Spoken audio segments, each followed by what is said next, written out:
Esta es una entrevista eminentemente práctica. Hemos invitado a Ángela Quintas, coaching nutricional, para que nos hable de algunos problemas digestivos y sobre todo para que nos explique esto, ¿por qué nos duele la tripa? Ángela, ¿qué tal? Bienvenida. Muchas gracias. La primera pregunta es que la planteas tú misma en la portada de este libro. ¿Por qué nos duele la tripa? Bueno, las causas pueden ser muchas, es decir, puede ser desde simplemente gases, una hernia de hiato, un Helicobacter pylori, porque no estamos comiendo de manera adecuada. O sea, al final lo importante es encontrar cuál es ese problema, o sea, es decir, cuál es la causa de por qué nos duele la tripa. ¿Y cómo se localiza? Porque yo he estado hojeando el libro y al final pues ves síntomas que pueden corresponderse a distintas afecciones. Vamos, que no he acabado el libro y ya creía que tenía como 3 o 4 problemas digestivos. Claro, o sea, lo ideal sería primero identificar el problema, es decir, cuál es el problema, de dónde viene esa causa. Por ejemplo, si yo tengo una hernia de hiato, tendría que hacer, por ejemplo, una gastroscopia para ver que tengo una hernia de hiato. Si tengo una Candida albicans, pues tendría que hacer un análisis de heces. O sea, lo principal es detectar ese problema para poder ponerle la solución. ¿Y eso lo hace la nutricionista, lo hace el médico de cabecera, lo hace el especialista? Bueno, depende, o sea, puede hacerlo el médico de cabecera, incluso el especialista, y también nosotros podemos hacer, es decir, yo me dedico también a toda la parte de reparación intestinal, es decir, nosotros podemos hacer una prueba para ver si tenemos el Helicobacter pylori, porque podemos detectar en el aliento una molécula que se llama ureasa, o podemos hacer una prueba de intolerancia a la lactosa. Podemos hacerlo de distinta manera. Hablemos del estómago. He leído que lo llaman el segundo cerebro, pero también he leído que ese mismo nombre lo recibe el intestino. ¿Dónde están realmente las neuronas estas que son, digamos, elementales en todo el proceso digestivo? Se encuentran realmente en el intestino. Piensa que tenemos tantas neuronas como las que podemos encontrar en el cerebro de un perro. Es decir, fíjate, esas neuronas además fabrican neurotransmisores, como puede ser la serotonina. En el 80% de la serotonina se fabrica en el intestino y ese neurotransmisor es el neurotransmisor de la felicidad, del placer, y además ese neurotransmisor es el que se va a fabricar, se va a convertir en melatonina, que es el que me va a hacer dormir de manera profunda. O sea, fíjate si es importante ese intestino. O sea, que si no duermo, la culpa es del intestino. Podría ser, pero podemos ir más allá incluso, porque esa serotonina se fabrica a partir de un aminoácido esencial que se llama triptófano. Es decir, si yo no estoy comiendo bien, yo no estoy ingiriendo esos aminoácidos esenciales a través de mi alimentación, no tendré suficiente cantidad de triptófano, no fabricaré suficiente cantidad de serotonina y puede ser que tenga un despertar todos los días más o menos entre 4 y 4 y media. Es decir, que deberíamos cuidar más nuestro intestino y, sin embargo, es un poco tabú hablar del intestino, ¿no? Porque está vinculado a ese proceso final del sistema digestivo o de la digestión propiamente dicha, y hablar de heces pues no es muy popular en España, ¿no? No, pero deberíamos de normalizarlo porque es algo que todos hacemos. Además, fíjate, las heces nos dan muchísima información de qué estoy comiendo, si lo estoy haciendo bien, si el proceso de digestión es el correcto. Cuando tenemos niños pequeños hablamos de ello con total normalidad y de hecho en la guardería nos dicen ha habido 2 fenomenales, una caca no sé qué. Y los colores, ¿no? Y los colores, eso es, y no le damos mayor importancia. De repente nos convertimos en adultos y de repente esto se convierte en un tema tabú que no debería de ser así. ¿Y en qué contexto me pongo yo a hablar de cacas con otra persona, Ángela? Bueno, realmente lo que tendríamos que hacer es mirar las heces, es decir, habría que mirarlas porque realmente nos están dando muchísima información. O sea, si tú, por ejemplo, vas al baño 4, 5, 6 veces al día y tus heces no tienen una consistencia adecuada, pues quizás tengas un problema, quizás tengas que mirar primero qué es lo que estás comiendo, podremos saber si tienes una intolerancia o tienes una alergia, o sea, hay que mirar qué es lo que está pasando. Ya. Yo voy a seguir con el tema. Vale. Enseguida hablamos de la microbiota, que también me interesa mucho. Es que leí en tu libro, creo que lo apunté por aquí, es normal ir al baño entre 2 veces al día y 3 veces por semana. A mí es que, claro, 3 veces con lo que nos han ido contando desde que somos pequeños, me ha parecido poco. Claro, ya, pero ¿sabes lo que pasa? Mira, las mujeres en edad fértil, cuando tenemos la menstruación, nos regulamos mucho por los ciclos hormonales. Es decir, vamos mucho más cuando tenemos la menstruación, antes, durante y después. Entonces, no puede ser normal ir 3 veces por semana. Lo que no es normal es tener que utilizar un laxante para ir al baño cada día. Eso sí que es un problema. Entonces, cuando nos encontramos con un proceso de estreñimiento, lo primero que tenemos que hacer es repasar la dieta. Es decir, puede ser que tú no estés yendo al baño, que tengas un estreñimiento porque no estés aportando la suficiente cantidad de fibra o de agua. Después tendremos que mirar si haces ejercicio. ¿Por qué? Porque el ejercicio me va a ayudar con esos movimientos peristálticos que van a hacer que el alimento recorra esos 6-7 metros de intestino que tenemos. Y si a pesar de todo eso está bien y nosotros seguimos estando estreñidos, entonces podemos recurrir, por ejemplo, a cepas probióticas, a prebióticos o incluso a formadores de mucílagos, como pueden ser las semillas de lino chía. Pero lo principal que tenemos que hacer es mirar nuestra dieta. ¿Y los laxantes vetados? Nosotros no podemos utilizar un laxante para ir al baño, es decir, puede ser una utilización puntual, pero si nosotros necesitamos un laxante cada vez que tenemos que ir al baño, es que algo está funcionando mal. Vamos un poco más arriba, vamos Venga. al estómago. Allí vive la microbiota. La microbiota realmente está en el intestino. Ah, pues fíjate, yo pensé que estaba en el estómago. No, fíjate, en el estómago tenemos una sustancia tan ácida, es decir, nosotros lo que tenemos es ácido clorhídrico, que prácticamente no vive ningún alimento, de hecho, ninguna bacteria. De hecho, cuando nosotros tomamos un probiótico, que son bacterias vivas, tenemos que tomarlo siempre con el estómago vacío. ¿Para qué? Para que esas bacterias lleguen vivas al intestino. Para que no se activen los ácidos para intentar para que no las maten, alimento. eso es, porque si no, realmente lo que estaría tomando son cadáveres. Entonces, por ejemplo, cuando alguien toma un probiótico es muy importante, dependiendo de la cepa que sea, pero que lo tome con el estómago vacío y que espere al menos media hora para volver a ingerir un alimento. ¿Por qué? Porque si no, ese alimento no va a llegar, ese probiótico no va a llegar en las mejores condiciones a donde tiene que llegar. ¿En qué se diferencia un probiótico de un prebiótico? Los probióticos son bacterias vivas que cuando yo las ingiero me producen un bienestar. Sin embargo, el prebiótico, para contarlo de manera sencilla, sería el alimento de esos bichitos, el alimento de esas bacterias y el reparador de la membrana. A ver si lo he entendido. Vale. Si esas bacterias, digamos que andan en desigualdad de condiciones respecto a las bacterias que podríamos llamar malas del intestino, ese probiótico me va a ayudar a que recuperen fuerzas. Claro, o sea, cuando yo tengo una disbiosis es una alteración en la microbiota, es decir, se ha roto ese equilibrio.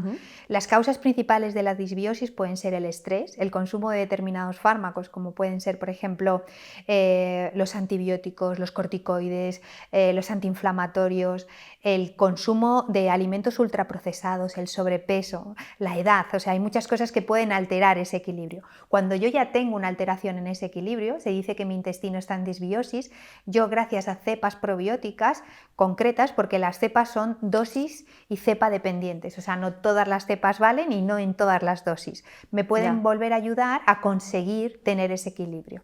Es decir, que yo no puedo hincharme a probióticos para intentar recuperar ese equilibrio, tengo que saber exactamente qué es lo que se necesita. Eso es. Ajá. Claro, porque fíjate, las bacterias que nosotros tenemos no tienen nada que ver. Nosotros no solamente tenemos microbiota en el intestino, tenemos una microbiota bucal, una microbiota vaginal, tenemos en muchas partes del cuerpo y son cepas totalmente diferentes. Luego, dependiendo de la parte de nuestra microbiota que queramos reparar, tendremos que recurrir a cepas concretas. Decías que ese equilibrio se altera por el estrés, por antibióticos y por otros factores, y también por la edad. Y yo estaba pensando, no creo que conozca a nadie que tenga ese equilibrio, ¿no? Porque al final el estrés padecemos todos, la edad, pues afortunadamente seguimos cumpliendo años. Claro, fíjate, existen unos alimentos que se llaman alimentos funcionales, que son aquellos que llevan cepas probióticas dentro de ellos. Por ejemplo, el yogur, el kéfir, el té kombucha, todos estos alimentos nos pueden ayudar a tener una microbiota estable. Pero una vez que se ha producido ese desequilibrio, es decir, una vez que ya tenemos un desequilibrio importante, ahí ya tenemos que recurrir a cepas concretas. Entonces, mientras no pase nada, mientras no tengamos que consumir este tipo de fármacos que decíamos, o estemos sometidos a una situación de estrés muy grande o algo así, simplemente con estos alimentos nosotros podemos mantener nuestra microbiota de manera más o menos estable. ¿Y cómo noto que ese equilibrio se ha roto? Pues lo puedes notar de múltiples maneras, por ejemplo, tener gases, esto de inflarme a lo largo del día y que llegue la noche y digas, madre mía, si es que parece que estoy embarazada de 3 meses, ¿no? O que de repente alterne diarrea con estreñimiento, o que vaya al baño 5 o 6 veces al día, o que tenga sensación de que todo me sienta mal, que estoy hinchada. Eso nos puede hacer que miremos a nuestro intestino. Luego hay veces que hay otras sintomatologías que no relacionamos con nuestro intestino, por ejemplo, un dolor de cabeza, unas manchas en la piel, una mucosidad. Muchas veces eso también está relacionado con una alteración en nuestro intestino. ¿En la microbiota todo? Claro, ¿qué es lo que ocurre? Nuestro intestino delgado, sobre todo, está formado por una monocapa de células que están unidas por unas uniones estrechas. Y esto le digo que serían como las gomas de un pijama, ¿no? Muchas veces esas uniones, esas gomas, están ahí, pero no están sujetando, porque es como cuando yo tengo un pijama que está viejito, la goma está ahí, pero no me está sujetando. ¿Qué ocurre? Que a través de esas uniones estrechas, en principio solamente deberían de pasar moléculas moléculas que fueran buenas para mí a mi torrente sanguíneo, que es lo que hay al otro lado. Pero cuando esas moléculas, esas gomas se han dado de sí, lo que ocurre es que se convierte en un intestino que se llama hiperpermeable, es decir, un intestino encolador, está dejando pasar al otro lado cosas que no deberían de pasar. Cuando estas moléculas pasan al otro lado, mi cuerpo reacciona porque son moléculas que no deberían de estar ahí. ¿Qué síntomas pueden aparecer? Dolor de cabeza, manchas en la piel, mucosidad. Entonces muchas veces no lo relacionamos, pero está muy relacionado. De hecho, se ha visto que en múltiples estudios que enfermedades como la esclerosis múltiple, el Alzheimer, incluso la depresión, hay una alteración en esa microbiota. Lo que no se sabe es qué fue primero, pero sí que hay que mirar la microbiota porque se está viendo que está muy relacionado con mucho tipo de patologías. ¿Y los médicos de cabecera están preparados para enfrentarse a esas bacterias que dices en el libro pueden llegar a pesar hasta 2 kilos, o sea que son numerosas? Porque claro, lo normal es que uno va al médico porque tiene un problema de digestión y te mandan pastillas para los gases, por ejemplo. Bueno, es verdad que esto es algo muy novedoso, es decir, llevamos muy poco tiempo y todavía es un mundo, o sea, nos queda muchísimo por conocer de la microbiota. Yo creo que cada vez se va conociendo más, cada vez se van utilizando más los probióticos y cada vez es más normal que tú vayas al médico y en muchas ocasiones, si te manda un antibiótico, te diga, te recomendaría que tomaras un probiótico. Yo creo que, bueno, poco a poco vamos entrando en este mundo tan apasionante de la microbiota. Oye, ¿y omeprazol sí o omeprazol no? Que es una cosa como muy española, ¿no? Ay, he comido de más, me voy a tomar uno de estos. El omeprazol es un recaptador de la bomba de protones y es un fármaco maravilloso cuando hay que tomarlo. Es decir, el omeprazol lo que hace es que, como su nombre indica, es un recaptador de la bomba de protones, es decir, secuestra esos protones y hace que el pH de nuestro estómago no sea tan ácido, es decir, no produzca tanta erosión. De tal manera, si yo tengo un reflujo, es decir, si ese estómago ha dejado de ser estanco y yo tengo un reflujo de esa comida, de ese alimento impregnado en ese ácido, si yo consigo que ese alimento no sea tan ácido, voy a tener menos molestias si ese alimento sube por el esófago. Entonces, en esos casos sería genial tomar un omeprazol y, de hecho, o cuando tomo un fármaco que me puede hacer daño. Otra cosa sería utilizar el omeprazol para... me hago una comilona, me tomo un omeprazol, en ese caso no estaría tan indicado, es decir, tenemos que vigilar qué es lo que comemos. Todos sabemos que cuando hacemos una comida muy copiosa, muy rica en grasas, pues la digestión va a ser más pesada, pero el omeprazol no está pensado para eso, es decir, el omeprazol es un fármaco maravilloso que en muchas ocasiones tenemos que utilizarlo. Y sobre todo aconsejamos desde aquí hacerlo con receta médica, ¿no? Eso es. Porque claro, eso de a mí me va bien, toma la caja, y claro, eso, que también es muy español, o era muy español, vamos a pensar que ahora somos un poquito más responsables con todo. Más cosas, las intolerancias. Ahora se ha puesto de moda que todo el mundo es intolerante al gluten y a la lactosa. ¿Es así? No, no es cierto. O sea, fíjate, lo primero que habría que hacer es diferenciar entre alergia e intolerancia, ¿vale? Porque son cosas muy diferentes. Cuando yo tengo una alergia, mi sistema inmune ya se ha puesto alerta. Entonces ahí sí que lo que tengo que hacer es eliminar el alimento, no me queda otra. Si yo soy alérgico a los frutos secos, pues no podré tomar frutos secos, no me queda otra. En el caso de las intolerancias, lo que tenemos que ver es si realmente yo soy intolerante a ese alimento, por qué tengo esa intolerancia, porque muchas veces puede ser que sea debido a una disbiosis y en qué grado yo soy intolerante. Por ejemplo, te pongo un ejemplo, el ejemplo de la leche, de la lactosa. La lactosa es un disacárido que está formado por una molécula de glucosa y una molécula de galactosa, y ese disacárido nunca debería pasar al otro lado, esta barrera que decíamos, ¿no? Nosotros tenemos una enzima que se llama lactasa, que lo que hace es que lo corta. Una vez que está roto, ya sí puede atravesar esa barrera. ¿Qué ocurre? Que hay mucha gente que la concentración de esta enzima, la cantidad de enzima que genera, está muy baja, de tal manera que la lactosa le sienta mal.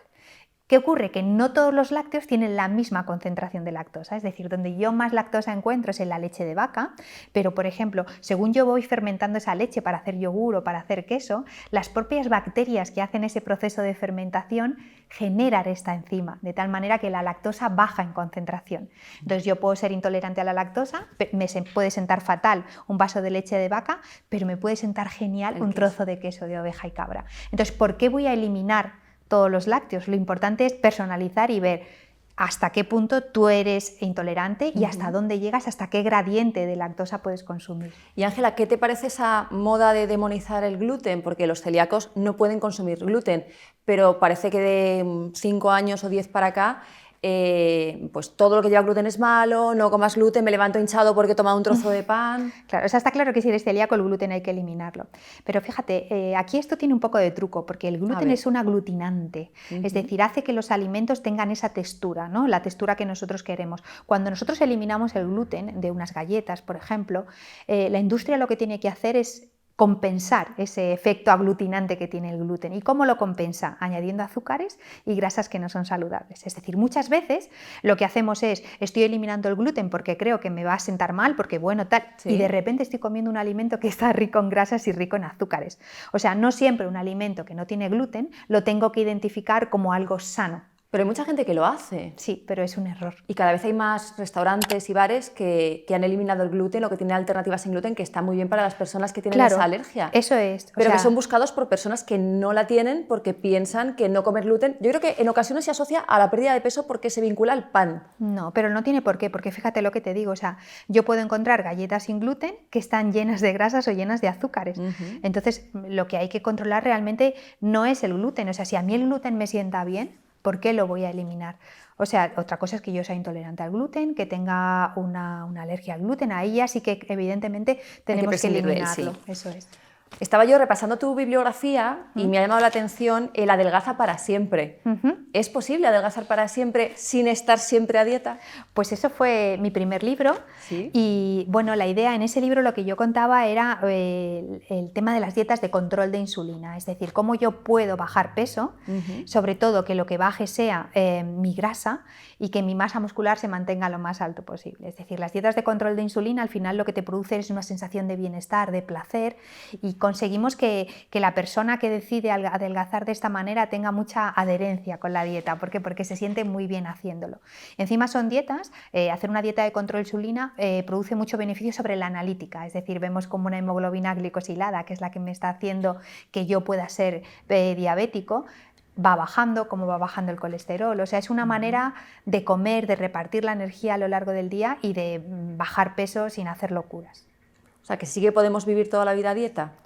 Fíjate, no a dieta, lo importante, fíjate, yo siempre digo que lo que hay que comer es sano y controlar, o sea, tener una alimentación que sea saludable. Tú suponte que tú al final del día, me lo voy a inventar, vas a consumir 1500 kilocalorías. Tú puedes elegir que esas 1500 kilocalorías estén llenas de nutrientes o sean kilocalorías vacías.